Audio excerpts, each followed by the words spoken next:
1 जानेवारीला साधारण 11 वाजता लढायला सुरुवात झाली. इंग्रजी सैन्य खूप शर्तीने लढलं. ते पूर्ण दिवसभर लढत राहिले आणि रात्री 8 वाजेपर्यंत पण कोरेगाव हे मराठ्यांच्या ताब्यात जाऊ दिलं नाही. इंग्रजांचं आणि मराठ्यांचं दोघांचंही नुकसान झालं. इंग्रजांचे साधारण 175 गंभीर जखमी आणि मृत असं त्यांनी पुढच्या अहवालात लिहिलेलं आहे. त्यांच्याकडे असलेल्या 25 युरोपियन सैनिक आणि अधिकाऱ्यांपैकी 20 जण मृत्युमुखी पडले होते. इंग्रजांची परिस्थिती खूप बिकट होती. याचा एक महत्त्वाचा पुरावा म्हणजे कॅप्टन स्टॉर्टननी रात्री त्यांच्या वरिष्ठांना एक SOS पत्र पाठवलं होतं. त्यात तो लिहितो की आम्हाला लगेच कुमक मिळाली नाही तर रात्रभरात हे आम्हा सगळ्यांना मारून टाकतील.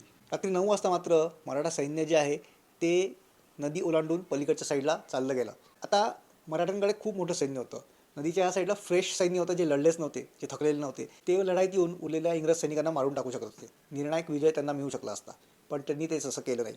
त्यात 2 कारणं होती. कारण कॅप्टन स्टॉर्टनशी लढणं हा मराठ्यांचा मूळ उद्देशच नव्हता. ते पुण्याकडे चालले होते आणि मध्येच त्यांना कॅप्टन स्टॉर्टनशी लढावं लागलं.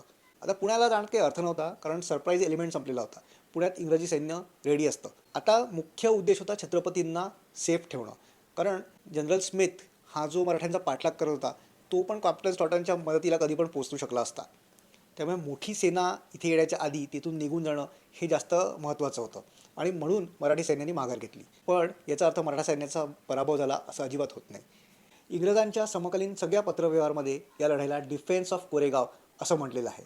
अजून एक महत्त्वाचा पुरावा ज्याला कदाचित जास्त महत्त्व असेल ते म्हणजे डॉक्टर बाबासाहेब आंबेडकर काय म्हणतात.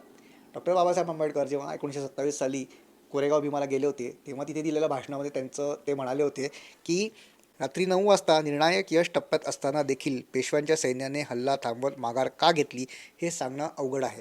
म्हणजे निर्णायक यश टप्प्यात होतं हे असं बाबासाहेबांनी म्हटलेलं आहे आणि हे भाषण त्यांचं प्रसिद्ध झालेलं आहे doctor Babasaheb Ambedkar writings and speeches या 2003 साली महाराष्ट्र शासनाने पब्लिश केलेल्या पुस्तकामध्ये.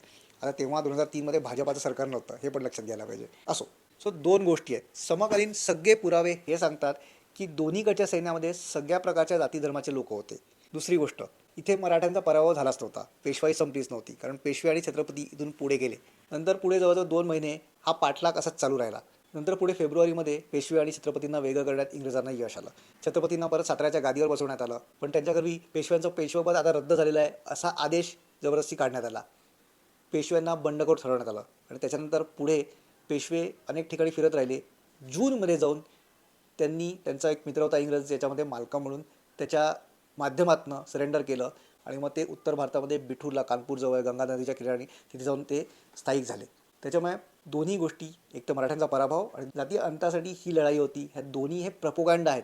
हे प्रपोगंडा का बरं पसरवले जातात याच्याबद्दल आपण पुढच्या भागात बघू. तो सेट येऊन